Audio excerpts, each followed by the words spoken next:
The construction of a skyscraper poses special technical problems. In this program, we are going to look at a few of them. Later, I will show you a version of what tomorrow's homes might be like. A house that obeys your every command. Finger and eye command, that is. We will then discover what it is that's unique about the most popular and commonly used construction material in the world, concrete. There is much to criticize in our contemporary cities. Overpopulation, congestion, noise, disappearance of green spaces. The list goes on and on. It would seem that the trend now is to flee the downtown areas for a few square feet of lawn in the suburbs. However, after falling from grace, the downtown areas of our major urban centers have become in again. Today, a tiny apartment in the heart of Paris, New York, or Toronto is as rare as it is prohibitive. In spite of all their faults, downtown districts are still the nerve center of human activity. No wonder they're being constantly developed. And when there's no more space, it's simple. We build up.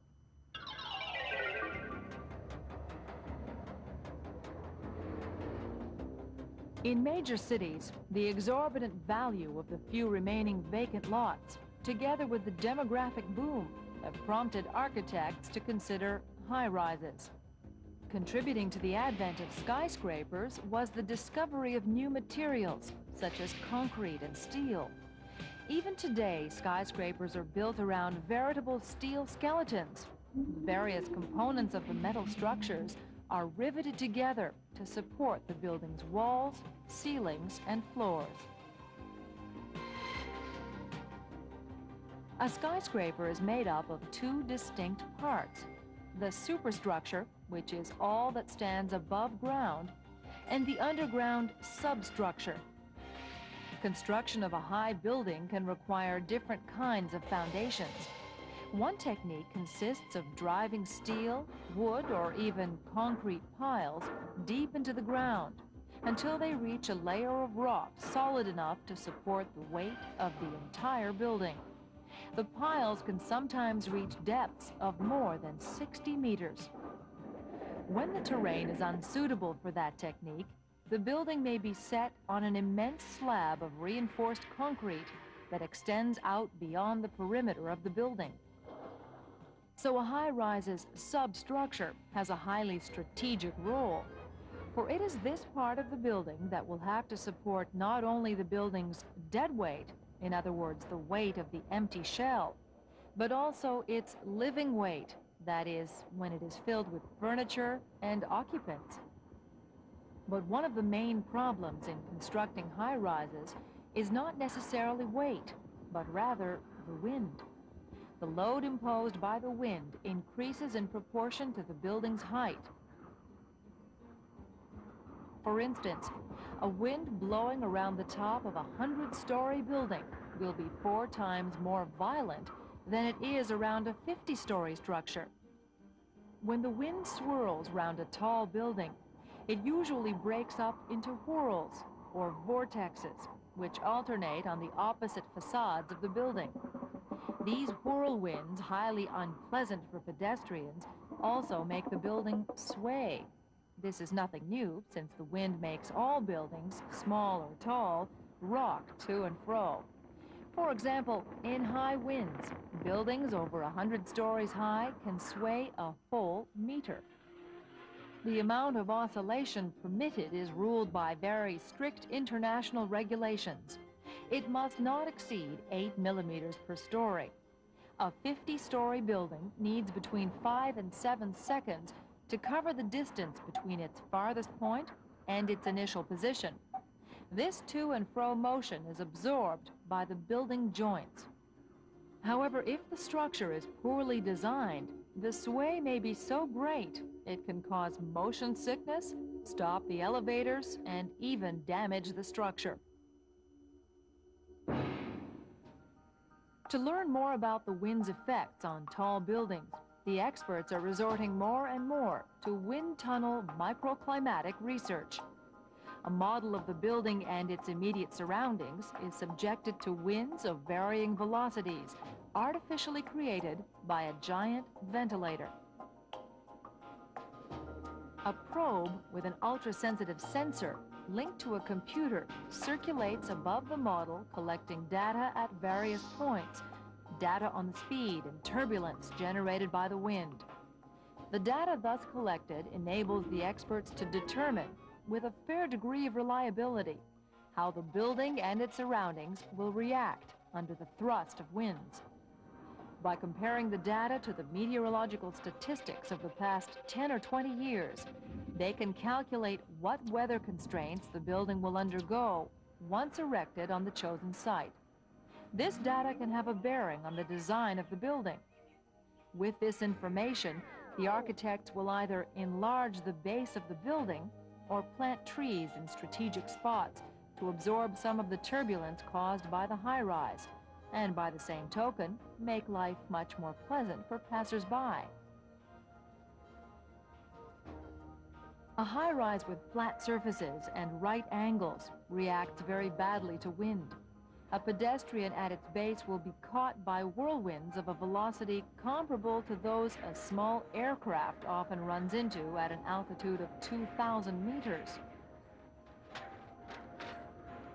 Wind tunnel testing can also help predict other possible occurrences, such as snow accumulation on rooftops or the quality of the air around the high-rise.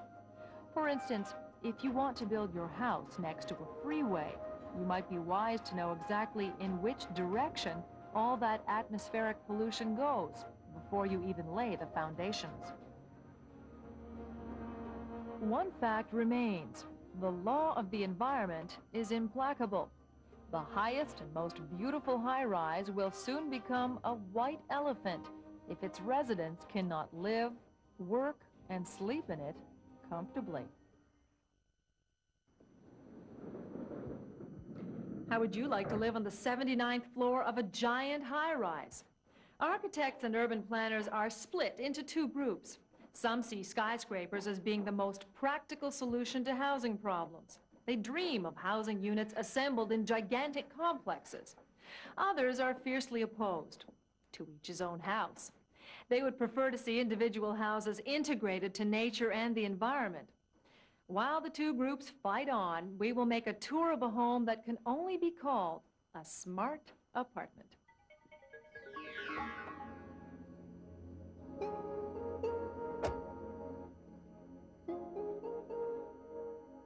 In the old days, we would have called upon a priest or an exorcist to get rid of the evil spirits.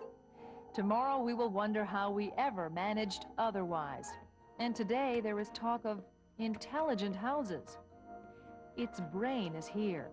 It's a computer linked to the house's various appliances, the switches and electric plugs, the security system, and the units that control humidity and temperature. This diagram shows you the nervous system that links each of the house's systems to the computer. All the circuits converge onto the relay board. The board is equipped with microprocessors, like those in calculators or watches, that activate the relays and the rheostats on the computer's orders. Various systems can be programmed according to the user's needs. The systems can be turned on from a portable terminal, a telephone, or a personal computer.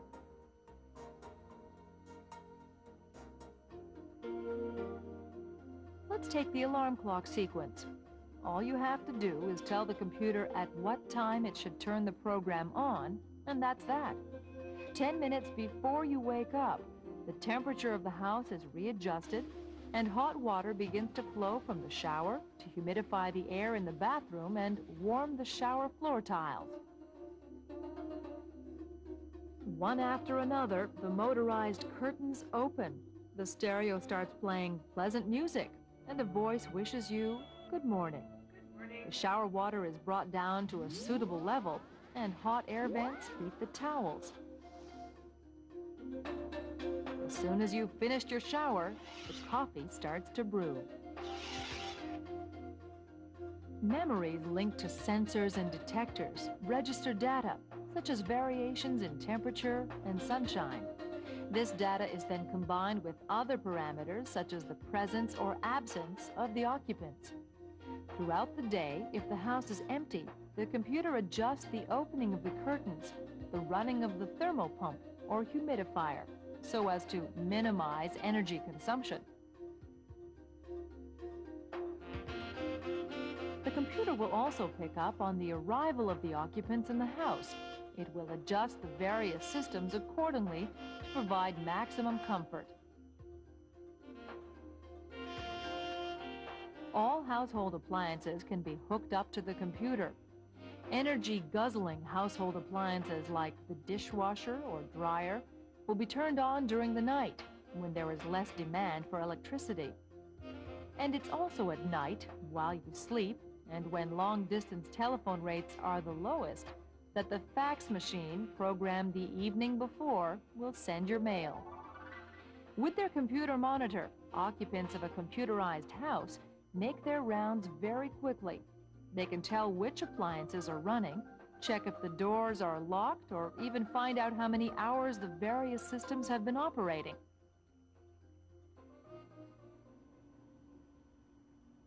Some appliances are programmed in conjunction with others when necessary. For instance, the vacuum cleaner will stop when the telephone rings or when the baby has finished its nap. While most of these technologies already exist, their high cost keeps them out of reach of the average consumer. However, less sophisticated systems are already available on the market, such as this voice control computer. Its most spectacular feature is its ability to control electric and electronic environments by responding to the human voice. The computer is first trained to recognize a certain number of words. These voice signals are converted into electrical impulses by receptor units plugged into a wall. The various appliances are themselves plugged into the units. The start or stop of an appliance is done by voice command. The diverse systems able to control a home's inner environment could be especially meaningful for persons with disabilities or the aged.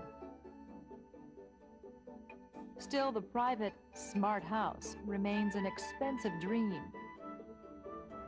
Computerized management is already commonplace in public buildings.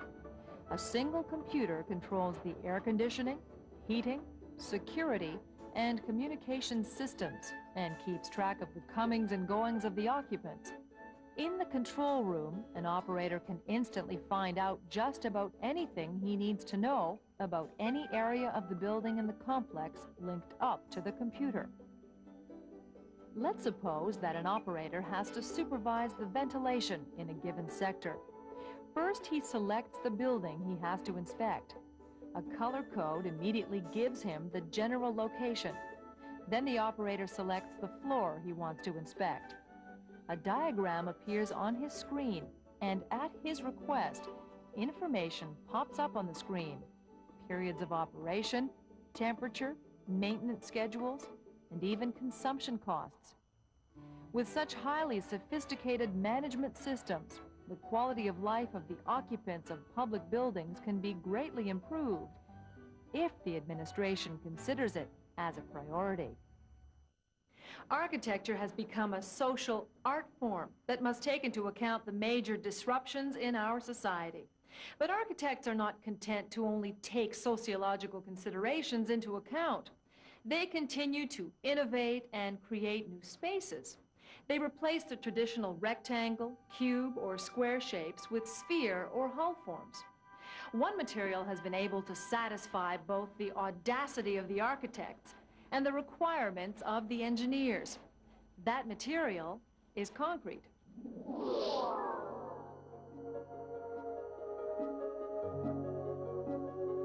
Concrete was used as a construction material back in antiquity.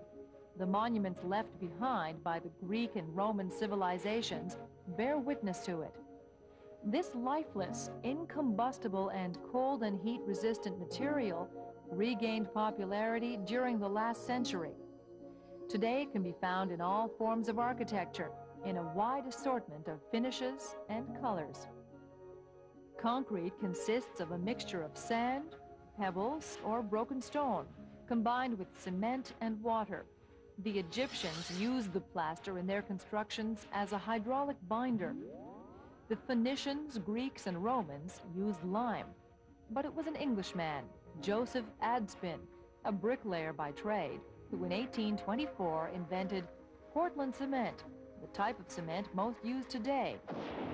Portland cement consists of limestone, silica, alumina, and iron.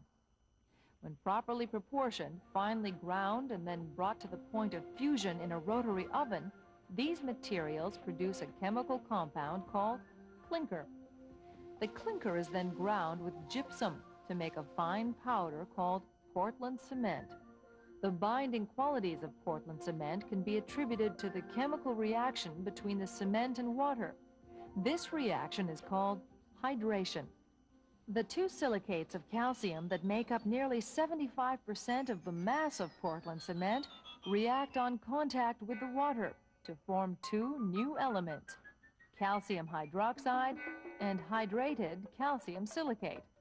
This last element constitutes the prime binding agent of concrete and is thus responsible for the main technical properties of concrete, namely set, hardening, resistance, and volumetric stability.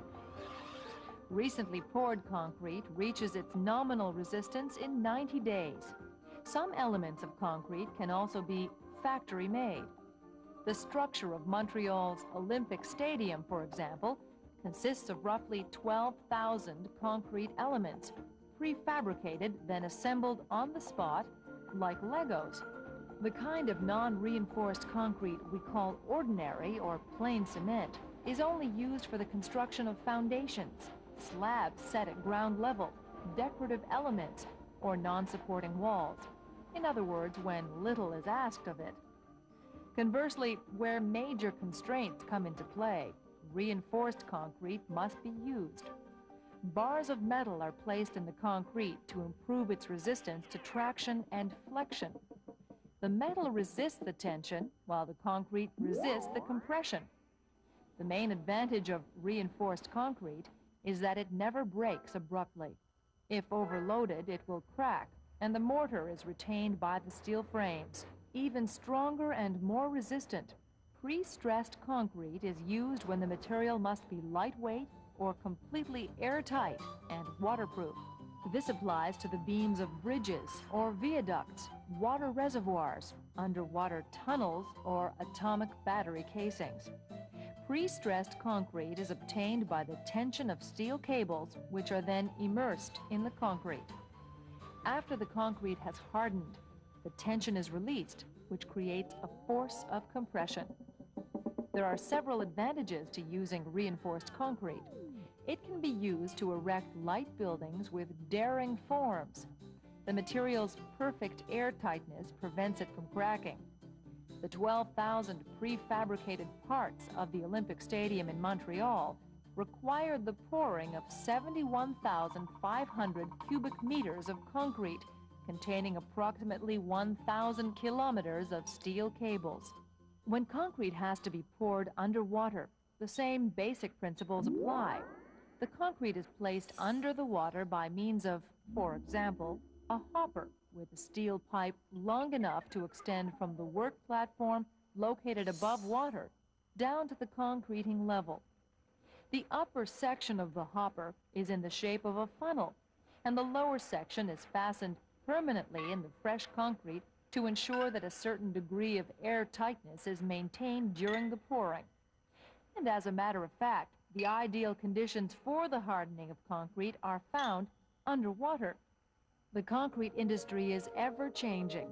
The compression resistance of concretes is constantly being extended to new levels. Recently marketed high-performance concretes, such as confined concrete, mark a turning point in the use of this material. Concrete's compression resistance is measured in megapascal. 1 megapascal is equivalent to a resistance of 145 pounds per square inch. Plain cement used for the foundations of a house has a compression resistance of between 25 and 40 megapascal.